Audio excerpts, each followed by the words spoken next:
Carl Jung, How to Find Your True Self. The mask you wear is not who you are. You've done everything right. Built the life, played the role, worn the smile. But why does it still feel empty? This video isn't about adding more to your life. It's about asking, what if the life you've built doesn't actually belong to you?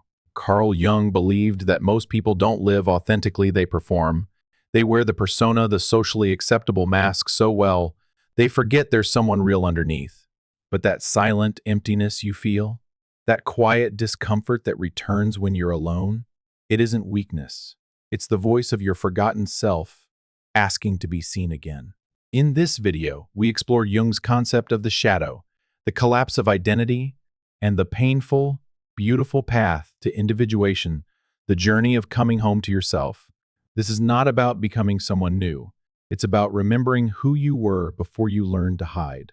Let's begin. This disorientation isn't a sign that you've lost your way. On the contrary, it's a wake-up call. It's the quiet voice of your true self rising from the deepest part of your soul, the raw, vibrant, and whole self that's been forgotten for too long. And in that moment of being lost, the journey back to yourself begins. The sad truth is that most people never get to that point. They're afraid. They keep running into busyness, into new labels, higher titles, better relationships, more polished images. But the more they add, the more they lose, because your true self isn't found in what you accumulate. It's found in what you dare to be honest about within yourself. Here lies the paradox. To find yourself, you must first accept that you don't really know who you are. That uncertainty is the doorway to awakening. Carl Jung once wrote, "One does not become enlightened by imagining figures of light, but by making the darkness conscious." To truly know yourself, you must look beyond the idealized, successful, or noble aspects. You must be willing to confront the parts of yourself that are unfinished, unpolished, the repressed memories, the silenced dreams, the emotions you've hidden beneath a hardened layer of logic. This is when you begin to step into the unknown land of your own psyche, where your true self doesn't need to perform, doesn't need approval, only space to exist. And even though the road ahead may be long, the moment you ask, "Who am I?" with full honesty, you've already taken the biggest step, stepping away from the role and back into a life that's truly your own. Carl Jung called this facade the persona, the social mask. It's the layer that protects you from harm, the bridge that allows you to function in society. But when you wear the mask for too long, you forget where the mask ends and where you begin. You don't just wear it in public or at work. You start wearing it when you're alone. That's when the persona stops being a tool and becomes a prison. How many times have you pretended to be okay when you were completely drained inside? How many times have you forced a smile because you didn't want to disappoint anyone? How many times have you denied your true emotions because you shouldn't be weak like that? In those moments, you weren't living, you were acting. Society is skilled at making you believe that only certain versions of yourself are worthy of love: the successful, the strong, the cheerful, the self-sacrificing, and you try to fit into those molds. But the more you try, the more hollow you feel, because no true happiness comes from abandoning yourself. The tragic irony is that the mask is never enough. No matter how much recognition, praise, or admiration you receive, deep down, something still feels wrong. A feeling that you're living someone else's life, pretending, doing everything for others without really knowing what you want. Jung once said, "The danger lies not in what you show the world, but in believing that's all you are." When you believe your persona is your full identity, there's no room for truth, for vulnerability, for the hidden dreams, for the wild, alive, authentic parts of your soul. And then one day, maybe through a breakdown, a failure, or a moment of unbearable loneliness, the mask begins to crack. You realize you don't feel anything anymore, have no drive, no inner life. That's when you understand you've never really lived as yourself. Shedding the persona doesn't mean rejecting society or withdrawing from others. It means learning to stand up for yourself, to speak your truth, to feel without shame, and to follow the call within, instead of reacting to the noise outside. The journey back to your true self cannot begin as long as you believe you are the mask. It begins only when you dare to take it off, even just a little, to see who is standing behind it. And you'll be surprised to discover your real self doesn't need approval in order to deserve a life. Freedom doesn't come from perfection. It comes from honesty. When you stop performing, when you stop trying to be worthy of love at the cost of losing yourself, that's when you finally begin to live. The inner shadow, the rejected parts of yourself. There are parts of you that you don't want anyone to see. Maybe it's your anger, your envy, your fear, the memories you're ashamed of, or the desires you believe you shouldn't have. But whether you reject them, ignore them, or try to forget them, they still exist. They live within you like unnamed ghosts, buried deep beneath your awareness. Carl Jung called this the shadow. The shadow is the opposite of the persona. If the persona is the mask you wear to be accepted, the shadow is everything you hide to avoid rejection. It's not inherently bad, it simply consists of parts that society, family, or even you yourself decided should not exist. And the more it's suppressed, the more it builds into unconscious energy, capable of bursting out at any moment. Have you ever lashed out uncontrollably at a loved one over a trivial comment? Ever felt uneasy watching someone succeed? Or found yourself becoming a different person under stress? That's your shadow acting on your behalf. And the scariest part, you're not even aware it's happening. When you can't see the darkness inside you, you'll project it onto others, you'll criticize them for being selfish, angry, or fake, without realizing you're rejecting what you haven't faced in yourself. This is called projection. You hate in others what you cannot accept in yourself. The shadow doesn't disappear, it just changes shape. And the most dangerous part, when the shadow is denied for too long, it starts controlling you from the inside. It leads you to live in insecurity, to repeat the same failures, to enter toxic relationships, to engage in self-sabotage you can't explain. You think, I'm just unlucky, but in reality, you're being controlled by a part of you that you don't understand. The shadow isn't just made of weaknesses. It also holds your denied potential, your creativity, your intuition, your survival instincts, your courage, your necessary rebellion to break free from old patterns. Many people spend their entire lives within limits because they fear looking at the parts they were never taught to love. Jung once said, "You cannot become light unless you dare to face your darkness."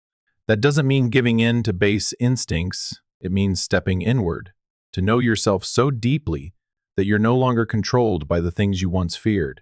Shadow work is a challenging journey. It begins with observing your strong reactions. What makes you angry, jealous, or hurt? Ask yourself, why does this touch me so deeply? What part of me is being reflected that I haven't accepted? When you're brave enough to look within, without judgment or fear, you start reconnecting with your forgotten soul.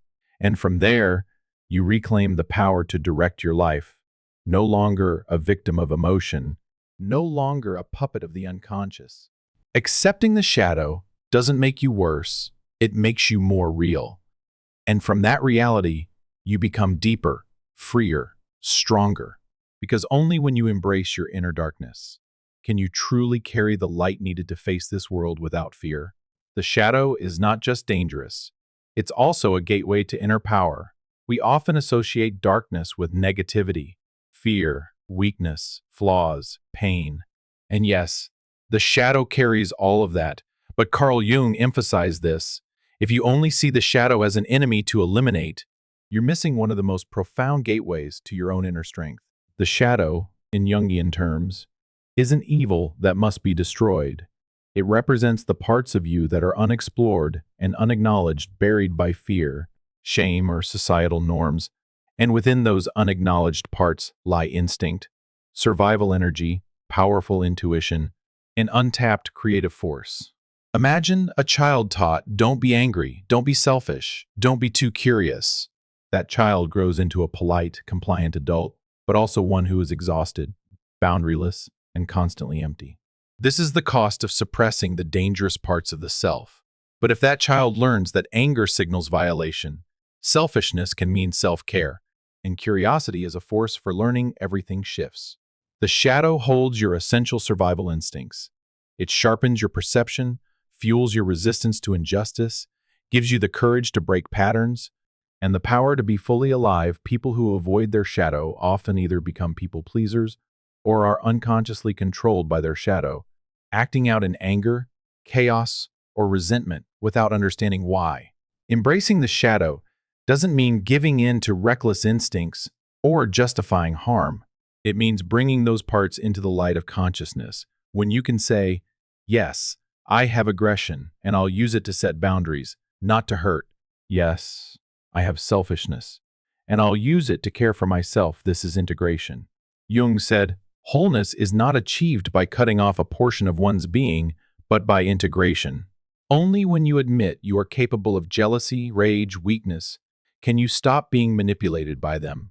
The person who denies their jealousy doesn't know when it takes over, but the one who admits it has the power to choose differently. The shadow also holds creativity, leadership, and gifts long buried because they were once ridiculed. Artists, thinkers, and visionaries often access their genius by diving into the unconscious, where their truest voice lives. The key is transformation, not suppression, not indulgence. You do this through conscious awareness, observation, and self-compassion. When you approach your shadow not with fear, but with curiosity and compassion, you start unlocking it as a resource. This is not easy. The shadow resists exposure, it fears being hurt, and the ego resists imperfection. But the bravery to face this is what makes you truly powerful. You don't have to walk this path alone. Speak to your shadow through journaling, dreams, or emotional reflection. Find safe companionship, a therapist, a kindred friend, a meditative space. When you dare to enter your inner darkness not to destroy it, but to understand and transform it, you reconnect with your deepest potential. And that's when true strength arises, not the kind that controls others, but the kind that makes you unshakably real. The shadow is a challenge, but also a doorway, and beyond it lies not permanent darkness, but the light born of truth. A light that comes from a person who has dared to face themselves, and, in doing so, becomes truly free. The true self is not something you create, it's something you return. Have you ever felt like you're trying so hard to be someone, to build yourself, to grow personally by the standards of society, self-help books, or family expectations, but no matter how much you try, some part of you still feels empty, disconnected, like the harder you work to create yourself, the farther away you drift? Carl Jung referred to the deepest part of the human psyche as the self, but contrary to common belief, the true self is not something you construct. It's not your online identity, not your successful image, not a version of you optimized for public approval. The self is something you've always carried within you, even as a child, but have forgotten, denied, or buried beneath layers of roles, expectations, and personas. And so, the journey to the true self is not outward, it's a return. Picture a river. Its surface might be muddy, chaotic, polluted, but deep beneath, the water is clear and pure. The self is like that, never lost, only hidden, and you don't need to become someone better. You need the courage to return to who you truly are, even if that means letting go of the roles that once won you applause. The self is not the proud ego or the ideal self you try to project. It's quiet, deep, and steady. It's the peace you feel when you are yourself, even if no one's watching. It's the clarity that arises from within when you know what you need, not for anyone else, but for yourself. Jung believed the self was the integrative center of the psyche. It's not the ego, which is anxious, comparing, and control-seeking. The self doesn't want to win, it wants wholeness. And the path to the self is individuation, the integration of all parts of your psyche, persona, shadow, archetypes, and ultimately, your inner truth. You don't have to abandon everything you've achieved, but you do need to stop defining yourself by those things. You can be a mother, a healer, a leader, but you are not only those titles. When you release the need to be the right person in others' eyes, you begin to touch the self, the part of you that doesn't need to prove, explain, or justify. The self is where authentic life force lives: creativity, intuition, connection to something sacred. When you live from the self, you don't need to control everything. You just sense what's right, what's wrong, what to let go of, what to continue. It's not intellectual. Knowing its inner clarity. A sign that you've strayed from yourself is persistent fatigue, unexplained dissatisfaction, or the sense of living a life that doesn't feel like yours. When this happens, don't search outside. Begin by asking, am I still true to myself? Do I still listen to what I really feel? Or am I unconsciously performing for someone else? The return to self may cost you some things: social approval, relationship stability, or even the image you once worked so hard to maintain. But in return, you gain something invaluable: inner wholeness, a state that can't be borrowed, bought, or fabricated. It can only be found when you're willing to face yourself. And perhaps real happiness doesn't come from becoming someone great, but from the peace of being who you truly are without performing, pleasing, or controlling. That is the self. That is where you've always belonged. And if you're weary from trying to be someone else, remember, the path to happiness isn't in building a grander ego, but in letting go and coming home to your real self, where everything you need has been waiting for you all along. The path of individuation. Your true self is calling you home. Not everyone lives authentically. Not everyone is willing to pay the price of becoming who they truly are. And because of that, not everyone completes the path Carl Jung called individuation. Individuation isn't about becoming better in the conventional sense. It's not about becoming more impressive, more beautiful, or more successful in others' eyes. It's about becoming whole by integrating all the parts of yourself. The parts you show persona, the parts you hide shadow, the unconscious patterns, archetypes, and your true self. It begins with doubt. Am I really living my truth? Then collapse. When you realize that most of what you've been performing isn't you. And only when you allow yourself to face the pain of that collapse can you begin the next stage, reconstructing yourself from within. Individuation doesn't happen once. It's a lifelong unfolding, each cycle bringing you closer to your real self. And each time you come closer, you must shed a skin, an old relationship, a limiting belief, a role that once felt safe. Why individuate?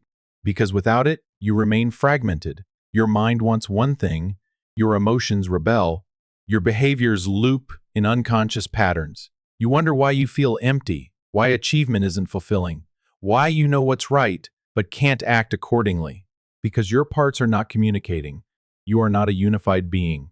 Individuation restores that inner communication.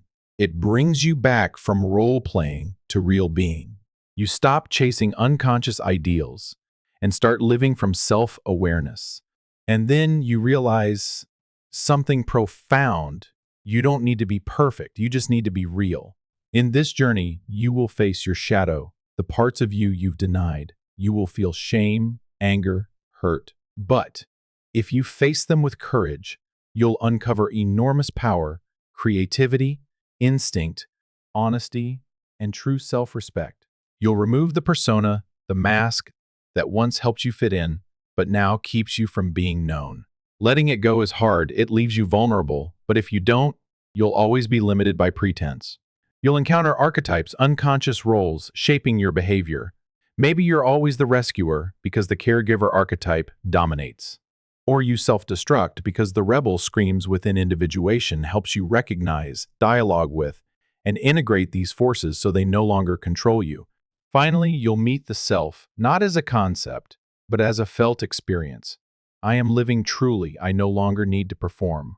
I can be at peace with myself, not perfect, not conforming, just real. Carl Jung said, individuation is the process of becoming a unique individual, not by separation, but by integration of all that is within. And when you walk this path, you don't just heal yourself, you help heal the collective, because someone who lives truthfully becomes a beacon of truth for others. There is nothing more precious than a soul brave enough to return to itself. There is nothing more difficult, but also nothing more meaningful. Individuation is the call home, and yourself, the deepest part of you, is still waiting for you to listen. The unconscious archetypes that secretly shape your life. Have you ever wondered why you keep attracting the same type of people in relationships? Why you always feel responsible for saving others? Or conversely, always feel like a victim of circumstances? Why there are moments when you act as if someone else is controlling you? It's not random. It's a sign of archetypes, the collective unconscious patterns that Carl Jung discovered. Archetypes are primordial psychological templates. embedded deep within the collective unconscious of humanity. They are ancient blueprints that shape the way we feel, think, and act. These patterns are not learned from the external world, but are innate psychological structures, spiritual blueprints you were born with. These archetypes are invisible, yet they operate constantly beneath the surface. They show up in dreams, myths, stories, cinema, art, and most significantly, in the unconscious roles you play every day. One person may be living out the archetype of the hero, the savior, always striving to overcome adversity and achieve greatness. Another may embody the orphan, someone who feels abandoned, unloved, and afraid of rejection. Someone else may be the caregiver, constantly sacrificing and helping others, even when they themselves are drained. The problem isn't that these archetypes exist, it's that they control you without your awareness. When you're unaware of which archetype is influencing you, you lose the freedom to choose. You may spend your whole life chasing success, not because you truly desire it, but because the warrior archetype inside you needs victory to feel worthy. Or you may keep looking for a love that saves you, because your inner child has never been healed. Jung believed that individuation cannot happen unless you recognize and integrate these unconscious archetypes. In other words, you must ask, which archetype is driving me? Who inside me am I living for? Which part of myself has been abandoned because another part has taken over? For example, if you are always strong, logical, and in control, perhaps the ruler archetype is dominant, but that might suppress the lover, the part of you that needs connection, emotion, and softness. When that side is buried for too long, it may resurface in distorted ways, emotional dependence, jealousy, or chaotic relationships. Integrating archetypes means listening to the forgotten parts of you, not to reject one and favor another, but to invite every part to the table and allow them to co-create your life. When you recognize which archetype is guiding you, you can choose, continue, or pause. Listen or adjust, step out of the role, or let the silent voice be heard. This not only helps you understand yourself better, but also allows you to reclaim control of your life. Instead of being swept away by emotions or behaviors you don't understand, you now see the internal mechanism and from there, choose differently. You're no longer a puppet of ancient patterns. You begin to rewrite your script consciously. Jung said, "Until you make the unconscious conscious, it will direct your life and you will call it fate." You can begin today by observing yourself, tuning into the patterns within, and learning to bring them into the light.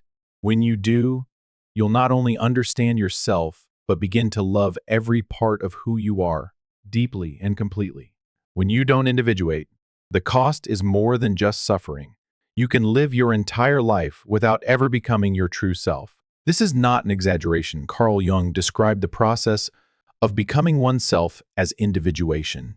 It's not a technique, a therapy, or something that naturally happens when you're mature enough. It's a psychological, spiritual, and existential journey where you gradually separate from everything that is not you and return to the core of who you truly are. And if you never take that journey, you will still live, but you will live in confusion, suffering, and a haunting sense of disconnection. Because when you don't individuate, you are ruled by unconscious forces, the mask persona you wear, the shadow you deny, the archetypes you unknowingly reenact. You don't know who you are, you only know how to perform. And in such a life, you don't choose, you react. You react to criticism with anger, not because you're strong, but because you're defending a fragile ego. You bury yourself in work, not because you're passionate, but because you're terrified of the emptiness that surfaces when there's nothing left to cling to. You cling to an unhealthy relationship, not out of love, but out of fear of abandonment. All of these are signs of someone who has never stepped into the process of individuation. And the consequences aren't just emotional pain, they're a life lived at the expense of your soul. A person who hasn't individuated often lives in cycles, repeating the same mistakes, reliving the same toxic dynamics, re-experiencing the same nameless emotions. They may fall into unexplained depression or feel empty even when everything seems fine. They may be successful, admired, even loved, but unable to truly love themselves. Jung called this the unlived life. Not because they've never had experiences, but because those experiences never came from their true self. And so they look for answers outside themselves in work, society, or other people, but they forget the truth. They suffer not because life is wrong, but because they've never lived aligned with their real self. Those who haven't individuated often fall into one of two extremes: self-denial, living by others' expectations, always trying to be good, reasonable, acceptable. Yet inside, they feel fractured because their true self is never allowed to appear. Blind rebellion, rejecting everything that seems conventional, believing that's authentic or free. But really, they are ruled by their shadow doing the opposite, but still not choosing consciously. And the tragic part, neither truly knows who they are. Individuation is the only path to rediscovering your real self, not to become someone else, but to remember who you've always been. It takes courage to remove the mask, to face the shadow, to confront the truths within. But that very journey returns you to freedom. No more chasing others' expectations. No more rejecting parts of yourself. No more repeating the same old pain. You begin to live for real, and then suffering is no longer your destiny, but a signpost that says it's time to return. Individuation doesn't make you perfect. It makes you whole. Pause and confront the price of not living authentically. There is a kind of exhaustion that's hard to name, not from overwork, failure, or loss, but from performing a role that's not truly yours. You wake up and put on your social self, smile, nod, and pretend to be okay.